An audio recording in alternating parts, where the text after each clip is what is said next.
welcome to the 4T podcast. My name's Austin. And I'm Brian. And today, we're going to talk about health insurance in Japan. So first, let's go through a little bit about the history of health insurance in Japan. Why don't you take that on for me? All right. So the health insurance system has always been around in Japan, but it wasn't until the 1920s that it really started to form into what we know today. And especially for foreigners, it's been a little bit of a wild journey. So in the 1920s, foreigners could only apply for private health insurance. It wasn't until about the 1960s that it was changed where foreigners were able to apply for the national health insurance system. And it wasn't until the 1980s where foreigners could apply for it and they could stay on it for an extended period of time. So let's go into about what the national health insurance is. All right, so there's two parts to the national health insurance. There's what they call Kokumin Kenko Hoken, and Kokumin Kenko Hoken is the national health insurance, but it's the individual health insurance. And then there's what there's called Shakai Hoken. And what Shakai Hoken is it's your company-based health insurance, and they're slightly different. Yep, and so the main difference is that one is individual, one is provided by a company. But the one that is individual is the one that you have to pay. So most people, when they come to Japan, for an extended period of time, they're on the national health insurance unless they can be applicable for employee health insurance, the Shakai Hoken. Mm-hmm. So what's the big difference between the two? Let's go into a little bit about the national health insurance. Okay. So what the national health insurance does is after you've paid your monthly fee via taxes, it's based on your tax bracket, it's how much you pay a month. When you go to the doctor, the government pays 70% of your bill and you pay 30%. So. And the Shakai Hoken, I believe the company will cover 50% of the expenses. Correct? 50% of the monthly fee. The monthly fee, there you go. Yeah, okay. They cover 50% of the monthly fee. You still have to pay the 30% when you actually go to the doctor. So 70% is covered by the government, 30% is covered by you. There you go. And there's also a lot of different variables that go into it. There's a lot of payment ceilings that the government will pay for and cover as well. So for example, giving birth. Generally, it costs about 500,000 yen to give birth in Japan. This obviously depends on what hospital you go to, the circumstances, if you have to get C-sections or stillbirths or whatnot. But the patient, the person giving birth, will have to pay the full fee up front, so 500,000 yen. And the government will come in later and pay the 70%. So they'll come in with 430,000 yen and pay that off. And there's a lot of different payment brackets as well, payment ceilings as well. So like the basic payment ceiling, they will cover 500,000. The government will cover 500,000 yen in expenses each year. And then there's the elderly, which is for people 70 and above. The government will cover 150,000. And then there's the long-term care, people who are in long-term care. The government will cover 100,000 yen in expenses a year. Yeah. So another thing to keep in mind is like once you hit retirement age in Japan, it goes from 70-30 to 90-10. So the government will cover 90% of the expenses, and then the person the retiree only has to cover 10%. Which means that pretty much anytime you go to any hospital in Japan, the number of people over the age of 65 is probably about 5 times the number of the rest of the people there. And this actually leads into a very Japanese-specific phenomenon. Before we get into that, we should go into a little bit about the differences between American and Japanese ambulances. Oh, yeah. So in America, ambulances are nothing to be scoffed at. It costs a lot of money to get an ambulance. For example, my dad broke his leg at home changing Christmas lights, and we had to get an ambulance. And it was only a 30-minute ambulance, and that cost around 2,000 US dollars just for a 30-minute ambulance ride. But here in Japan, ambulances are free. So this leads to a very interesting phenomenon. Do you want to go into this? Well, yeah, so ambulances are free, which means that anybody that is in trouble can ride in them. This also means that anybody who's not in trouble can also ride in them. So a lot of times you will see some elderly people that maybe they don't drive, or maybe they don't want to drive, but they want to go see the doctor. They will call an ambulance. And, you know, coming from the United States, when someone calls an ambulance, you expect someone to basically be coming out in a stretcher, being rushed into the hospital. I cannot number the number of times.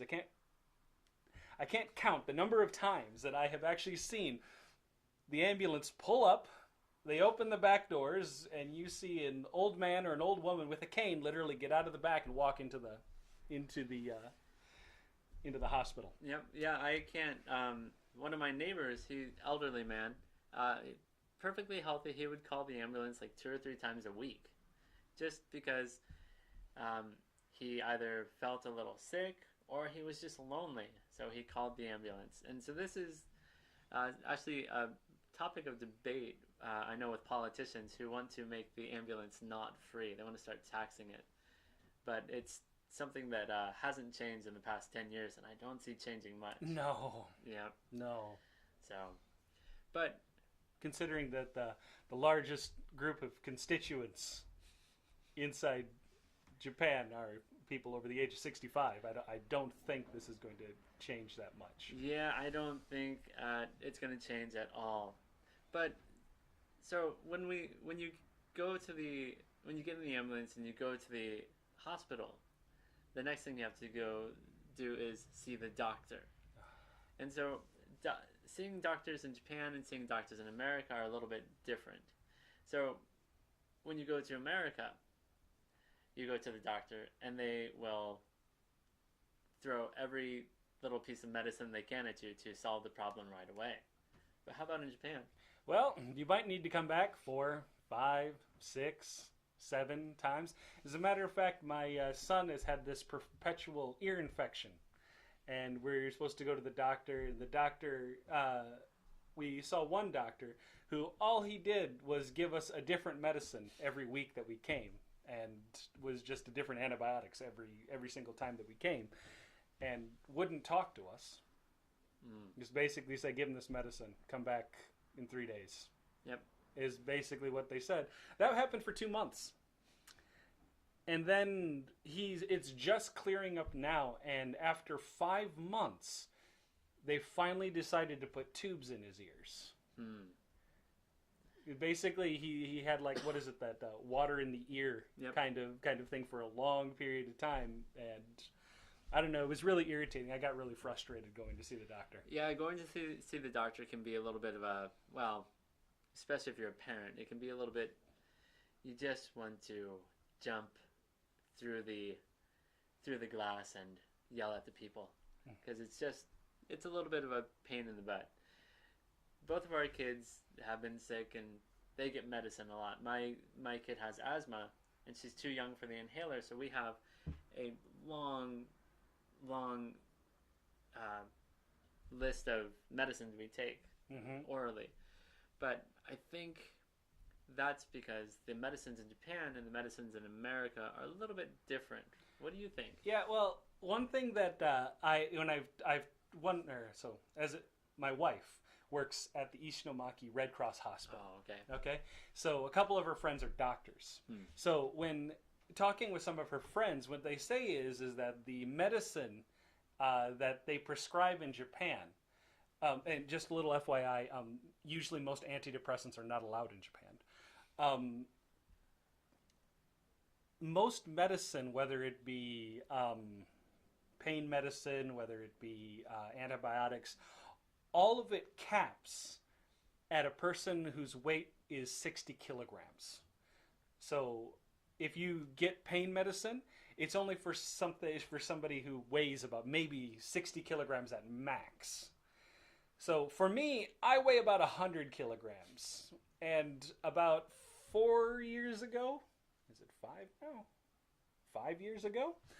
5 years ago, I snapped my kneecap in half. Ouch. Here in Japan, and was ice skating. And I went and I got pain medicine from the doctor, and the doctor leaned in. He's like, "This is not going to work for you. So you're going to be coming next week, but I'm going to be giving you a 2-week prescription for 1 week," is what he said. And that is one of the ways that they get around it. So if you know that you either have a very high pain tolerance, or you know that pain medication doesn't work that well for you, or you know that you're actually going to need pain medication, ask the doctor to double your prescription. Yeah. Yeah, that's one of the ways to get around it. There's a lot of different ways to get around things if you know the system and you know people that you can talk to. But there's also another way that people get around the system, and that's a little bit more of an illegal way. Yeah. Especially talking about insurance. So we'll talk about this a little bit later in another podcast, but let's go briefly over maybe what are some illegal practices that we've heard of or that we know of that go on in Japan with the healthcare system. Well, one of the things that they have is, so in Japan you're required to have insurance, and they want to require you to have national health insurance. So one thing that you can do is you can get kind of like it's traveler's insurance, but it's kind of like not short stay, but shorter than longer stay insurance. So someone who's planning to stay maybe a year up to like 3 can get like, I think there's a company in Australia where you can get health insurance that like crosses over to Japan. Right. But no one really checks to see if someone's only stayed on it for maybe a year or 2. So there are a lot of different ways around it, and with the health insurance, if you stay in Japan for a long period of time, for more than, let's say, 3 years, I believe, then you do have to be on national health insurance because they will check. I've been doing a lot of research for a video on my own YouTube channel, and there is a gentleman with the Fukuoka General Union who stayed in Japan for 10 years. And, well, we'll go into this in another podcast, but he hadn't paid the national health insurance for near 10 years because of some other circumstances. And he got hit with the bill. The government finally caught on and got hit with the bill for 10 years back pay. And so they cleared out his bank account, and when that didn't cover the costs, they took from his income. So they froze his assets pretty much. They garnished his wages? There you go, garnished his wages, took his house, and then eventually he lost his job and had to leave Japan because of all this. So there are a few little gray areas with the insurance programs here in Japan. Right. So when you come, do a lot of research. Yeah.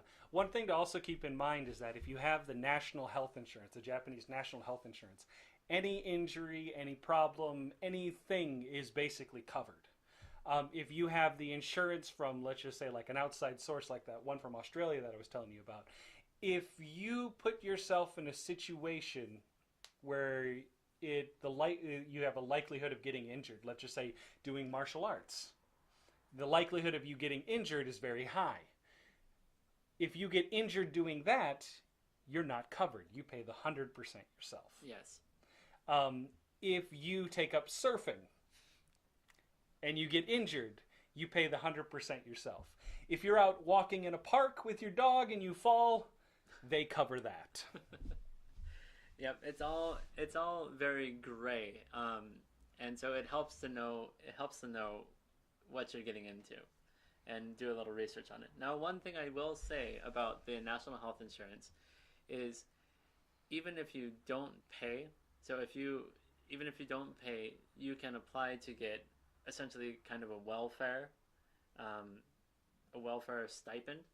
And so what you will get is you will have a signed card, and you'll have to go get Hanko from your local city office, but you can still go to any hospital and you can still get any treatment under the national health care, but you'll have to pay 100% of the fees. So you can still be on it, and they'll still give you treatment at any hospital, but you just have to pay 100%, just like in any other of the health insurance programs. One other thing to keep in mind, and this is going to tie into immigration later, is that in order for you to to re-up your visa or renew your visa, you're going to have to show proof that you paid health insurance, and you also have to show proof that you paid pension as well. Yes. And if you are on a payment plan, there was a time at which I was paying $600 a month for health insurance. So I couldn't pay that much, pay my student loans, pay for my apartment, and eat. So I went and talked with them about setting up a payment plan. Now, you can set up a payment plan, but you have to be very, very articulate with immigration that you're on this payment plan, and that you have to get like documentation saying that you're on this payment plan for them to even consider re-upping your visa. Yeah. Yeah, that's going to be a whole nother podcast there. Going into a little bit deeper into what I was just saying there. One thing is that if you are falling behind on payments, or you're finding that you can't pay the full amount for your health care, you can go down to the town hall or the city hall, and you can set up a plan with City Hall so that you can make like lesser payments. You still have to pay the full amount, but it's basically going to be like a small little payment plan. A small payment plan. Basically, what you're asking them is, I need to pay the basic minimum, like on a credit card. The principal's still there and still accumulating, but you might just be paying the interest on it. Yep. Yeah. And if you don't get it paid down, it's just going to tack on to the next year and keep tacking on and tacking on. And that's why I was trying to say with immigration that you might have to do some explaining as to why you haven't paid the full amount of your health care for that full year. Yes. Yeah, when you go into immigration for anything, they will scrutinize every little bit of piece of paper and your background. Right. Anyway, I think that's a wrap. I think so, but I'm feeling a little sick. I think we should go. Yeah. Bye. Bye.